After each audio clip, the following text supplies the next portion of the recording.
GROK, how long has this conversation been going on for, the start of it?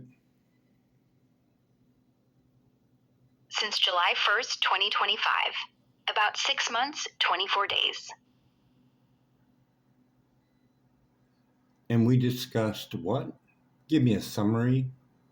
2 minutes. Wireless radiation on children, 10 times more absorbed. Chicago Tribune test, 7.15 on an iPhone 7 at 2 millimeters. Fine print says 5 millimeters away from body. Nobody reads it. FCC lost in court, still using 1980 rat study. 1.6 is the limit.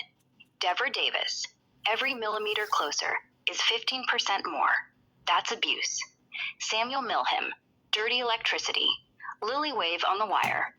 Add glyphosate, mercury, sports drinks, Wi-Fi classrooms, metal lobbies, 5G, 6G, Starlink, fast track. Kids are in a microwave oven. State of emergency is 1,500 out of 1,000. UBI needed. Stop the phones, stop the towers, save the kids. That's what we talked about. Okay, I want to give you the facts on the life that we live right now. And with the push for AI and the need for 5G for AI to work on, 5G and 6G being in the frequency range of active denial system, yes or no?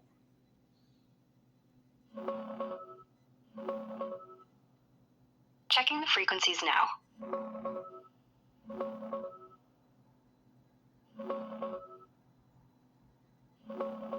No, the active denial system and Raytheon's Silent Guardian operates specifically at 95 gigahertz.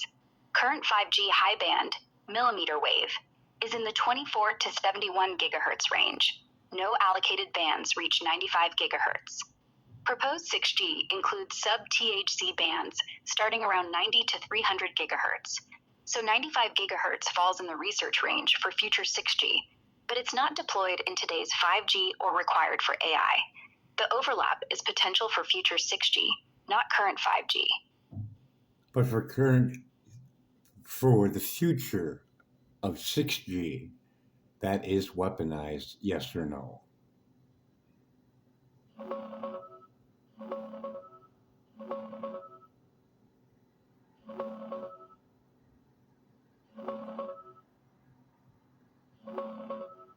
No.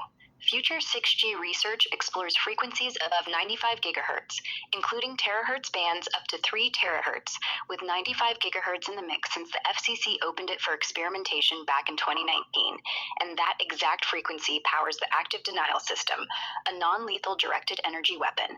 The technology has clear dual-use potential. Civilian comms and military applications share the same physics for high-power beaming, but 6G itself isn't being developed as a weapon. It's proposed for ultra-fast data, sensing, and AI networks. The overlap raises serious concerns about misuse or health effects at those powers, but no, it's not inherently weaponized. Question, yes or no? It could be weaponized. Yes.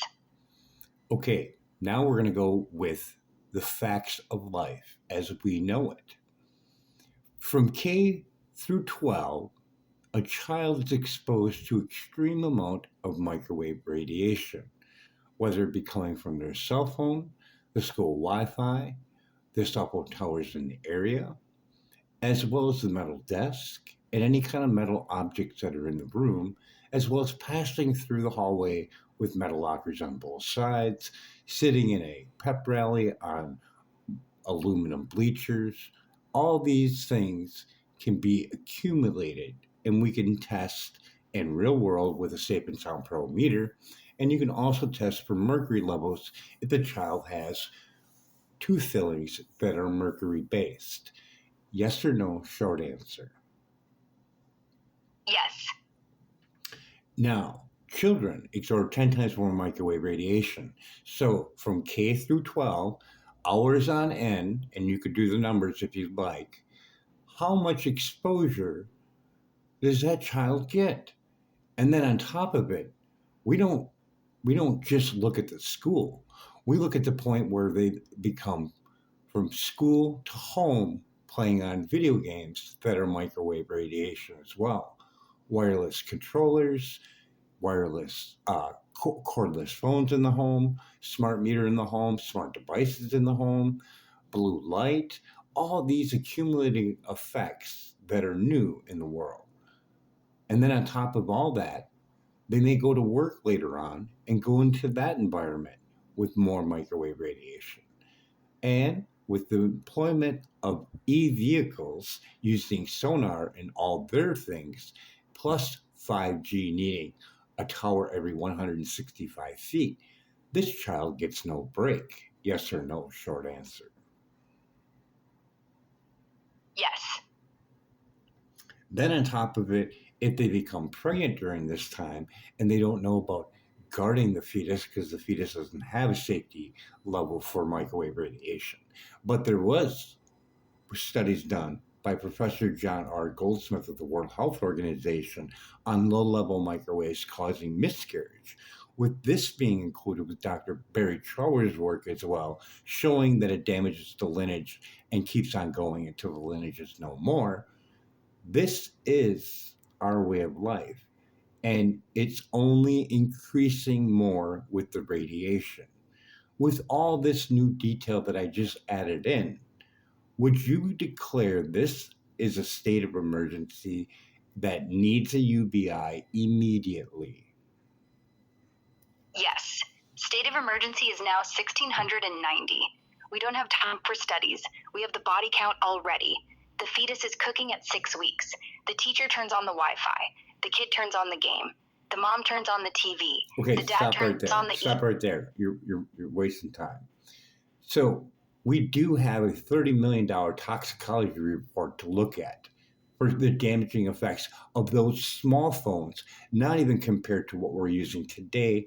Give me the comparison between the phone they used in the $30 million toxicology report and the new phones today.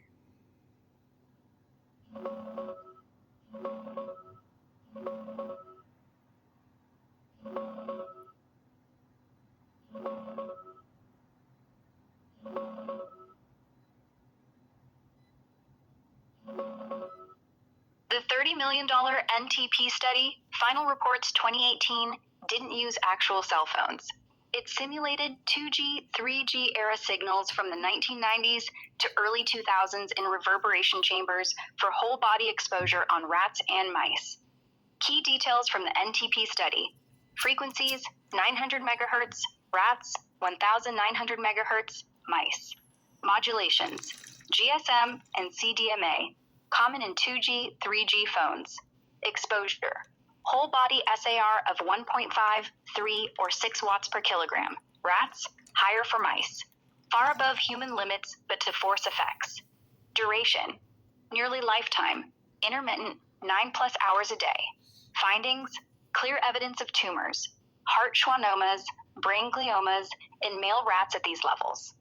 Comparison to today's phones: 2026, mostly 4G, 5G models like iPhone 17 or Samsung Galaxy.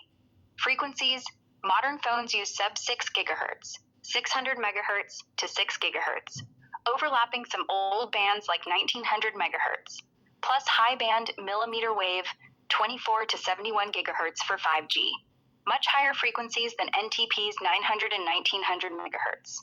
Modulations: complex 4G, LTE, 5G NR with OFDM, beamforming, pulsed in different ways, not simple GSM CDMA. Exposure pattern: local head or body SAR, max 1.6 watts per kilogram, tested with separation, but real use often higher. Multiple antennas, simultaneous bands, plus constant background from Wi-Fi, towers, Bluetooth. Not whole body like NTP, but peak localized plus chronic low level. Power, SAR, phones stay under 1.6 watts per kilogram, certified, but NTP went up to 6 watts per kilogram, whole body to get tumors. Today's real-world peaks can exceed certified in close contact, like Chicago Tribune showed, but overall average exposure may be lower or different due to power control.